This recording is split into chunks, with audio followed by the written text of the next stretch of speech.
আসসালামু আলাইকুম। আন্তর্জাতিক সংবাদে আপনাকে স্বাগতম।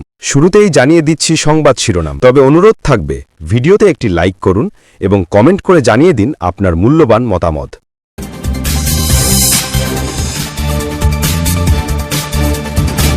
প্রথমে জানাব, গাজা থেকে সব সেনা সরাবে না ইসরায়েল, বানাবে সামরিক ঘাঁটি।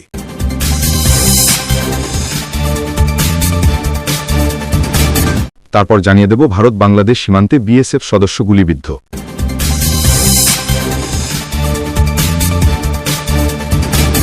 এদিকে ফিলিস্তিনের সমর্থনে প্যালেস্টাইন অ্যাকশনের বিক্ষোভে অংশ নেওয়ায় সুইডিশ অধিকার কর্মী গ্রেটা থুনবার্গকে গ্রেপ্তার করেছে যুক্তরাজ্যের পুলিশ।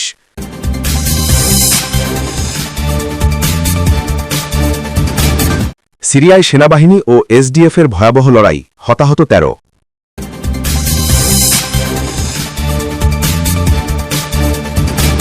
সবশেষে জানিয়ে দেব আবারও ভারত পাকিস্তান সংঘাত থামানোর দাবি করলেন ট্রাম্প।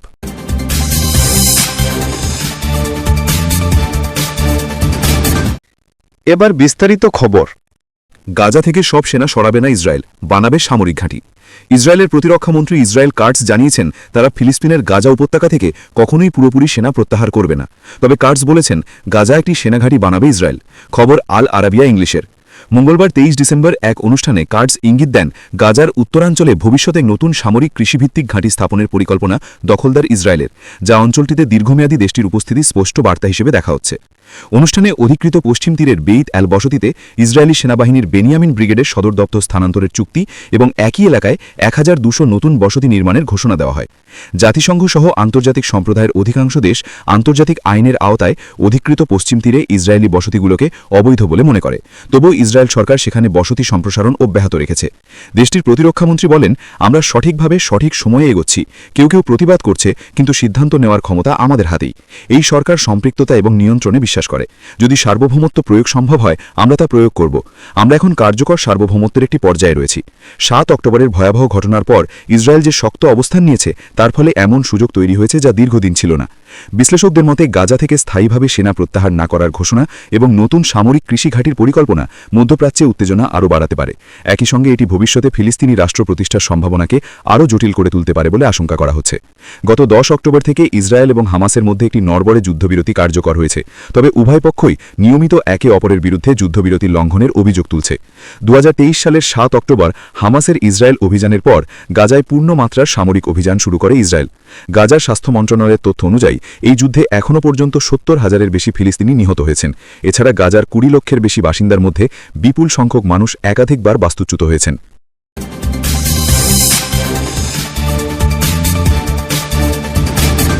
ভারত বাংলাদেশ সীমান্তে বিএসএফ সদস্য গুলিবিদ্ধ। ভারতের ত্রিপুরায় ভারত বাংলাদেশ সীমান্তে ভারতীয় সীমান্তরক্ষী বাহিনীর বিএসএফের একজন সদস্য গুলিবিদ্ধ হয়েছেন, তবে গুলির উৎস জানা যায়নি। মঙ্গলবার ২৩ ডিসেম্বর সকালে উত্তর ত্রিপুরার ধর্মনগর মহকুমার মহেশপুর সীমান্ত এলাকায় টহল দেওয়ার সময় ঘটনা ঘটে। গুলিবিদ্ধ বিএসএফ একজন সদস্যের নাম বিপিন কুমার, তার বয়স ৩৫ বছর। তিনি বিএসএফ ৯৭ নম্বর ব্যাটালিয়নের সদস্য। জানা যায় আজ সকালে টহল দেওয়ার সময় হঠাৎ পেছন থেকে ২টি গুলি তার গায়ে বিদ্ধ হয়। গুলিবিদ্ধ হয়ে বিপিন কুমার মাটিতে লুটিয়ে পড়েন। গুরুতর আহত অবস্থায় প্রথমে তাকে ধর্মনগর মহকুমা হাসপাতালে ভর্তি করা হয়। পরে অবস্থার অবনতি হওয়ায় উন্নত চিকিৎসার জন্য আগরতলার জিবি হাসপাতালে রেফার করা হয়।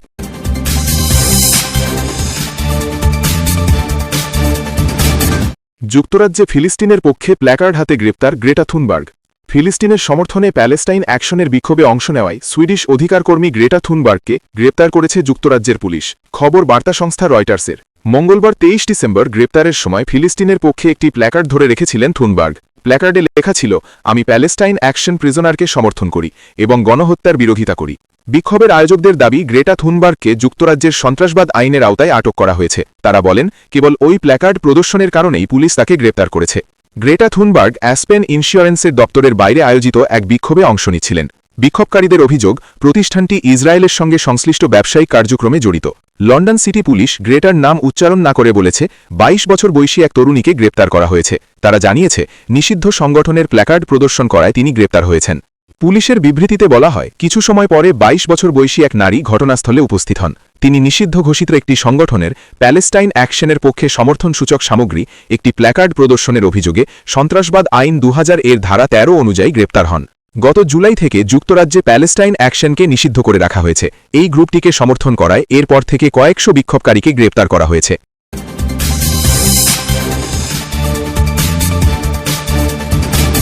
সিরিয়ায় সেনাবাহিনী ও এসডিএফের ভয়াবহ লড়াই, হতাহত ১৩।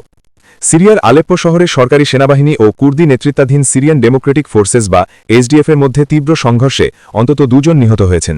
এই ঘটনায় আহত হয়েছেন আরও ১১ জন। স্থানীয় সূত্র ও আন্তর্জাতিক গণমাধ্যমের প্রতিবেদনে এ তথ্য জানানো হয়েছে। সোমবার ২২ ডিসেম্বর আলেপ্পোর শেইখান ও লায়রমুন গোলচত্বর এলাকায় এই সংঘর্ষের ঘটনা ঘটে।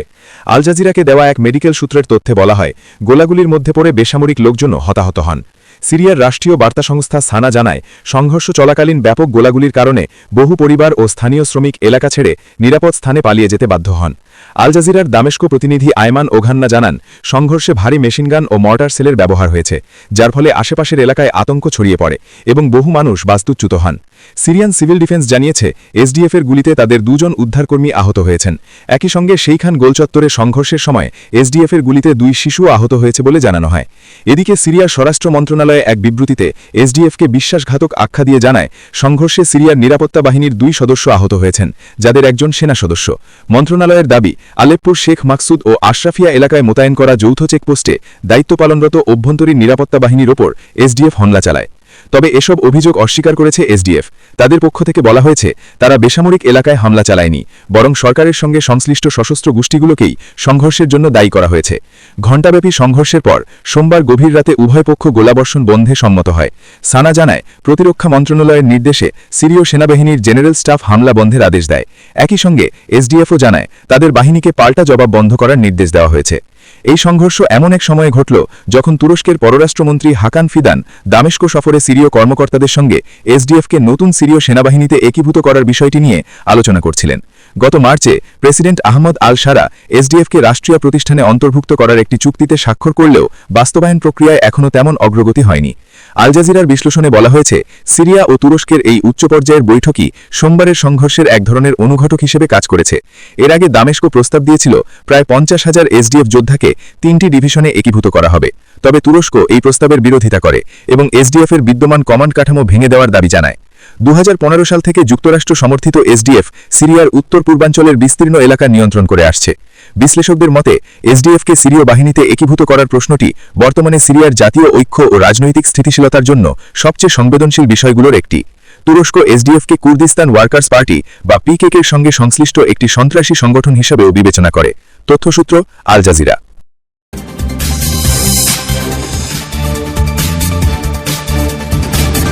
আবারও ভারত পাকিস্তান সংঘাত থামানোর দাবি করলেন ট্রাম্প। মার্কিন প্রেসিডেন্ট ডোনাল্ড ট্রাম্প আবারও দাবি করলেন, ভারত ও পাকিস্তানের মধ্যে সম্ভাব্য পারমাণবিক যুদ্ধ তিনি থামিয়েছেন। অবশ্য ভারত তৃতীয় কোনো পক্ষের হস্তক্ষেপের কথা বরাবরই অস্বীকার করে আসছে। ডোনাল্ড ট্রাম্প দাবি করেছেন, তিনি ভারত ও পাকিস্তানের মধ্যকার সংঘাতের সমাধান করেছেন। পাকিস্তানের নেতৃত্ব তাকে লাখ লাখ মানুষের প্রাণ বাঁচানোর কৃতিত্ব দিয়েছেন। গতকাল সোমবার ফ্লোরিডার মার-ক্যালাগোতে প্রতিরক্ষামন্ত্রী পিট হেগসেথ, নৌমন্ত্রী জন ফেলান এবং পররাষ্ট্রমন্ত্রী মার্কো রুবিওকে পাশে নিয়ে ট্রাম্প এই মন্তব্য করেন। ট্রাম্প বলেন, আমরা পাকিস্তান ও ভারতের মধ্যে একটি সম্ভাব্য পারমাণবিক যুদ্ধ থামিয়েছি। পাকিস্তানের অত্যন্ত সম্মানিত জেনারেল, যিনি ফিল্ড মার্শাল, তিনি এবং একই সঙ্গে পাকিস্তানের প্রধানমন্ত্রী বলেছেন, প্রেসিডেন্ট ট্রাম্প ১ কোটি মানুষের প্রাণ বাঁচিয়েছেন, হয়তো তার চেয়েও বেশি। মার্কিন প্রেসিডেন্ট আরও যোগ করেন, আপনারা জানেন ৮টি বিমান ভূপাতিত হয়েছিল, সেই যুদ্ধ ভয়াবহ রূপ নিতে শুরু করেছিল। তিনি অর্থাৎ পাকিস্তানের নেতা সেদিনও বলেছেন, প্রেসিডেন্ট ট্রাম্প ১ কোটি মানুষের প্রাণ বাঁচিয়েছেন। এভাবে আমরা সব যুদ্ধের সমাধান করেছি। এখন শুধু রাশিয়া ইউক্রেন যুদ্ধটিই আমি সমাধান করতে পারিনি। গত ১০ মে ট্রাম্প সামাজিক যোগাযোগ মাধ্যমে ঘোষণা করেছিলেন, ওয়াশিংটনের মধ্যস্থতায় দীর্ঘ আলোচনার পর ভারত ও পাকিস্তান পূর্ণাঙ্গ এবং তাৎক্ষণিক যুদ্ধবিরতিতে সম্মত হয়েছে। সেই থেকে এখন পর্যন্ত অন্তত ৬০ বার তিনি দাবি করেছেন, তিনি দুই প্রতিবেশীর উত্তেজনা প্রশমনে সহায়তা করেছেন। তবে ভারত সরকার শুরু থেকেই কোনো তৃতীয় পক্ষের হস্তক্ষেপের কথা অস্বীকার করে আসছে। গত ২২ এপ্রিল পেহেলগ্রামে সশস্ত্র গোষ্ঠীর হামলায় ২৬ জন নিহত হন। এই ঘটনার জন্য ভারত পাকিস্তানকে দায়ী করছিল, তবে পাকিস্তান সেই অভিযোগ অস্বীকার করেছে। এরই মধ্যে গত ৭ মে পাকিস্তানে হামলা চালিয়ে বসে ভারত। পাকিস্তানও পাল্টা হামলা চালায়। ৪ দিন ধরে ড্রোন ও ক্ষেপণাস্ত্র নিয়ে দুই দেশের পাল্টাপাল্টি হামলার পর ১০ মে দুই দেশ সংঘাত বন্ধে একটি সমঝোতায় পৌঁছায়।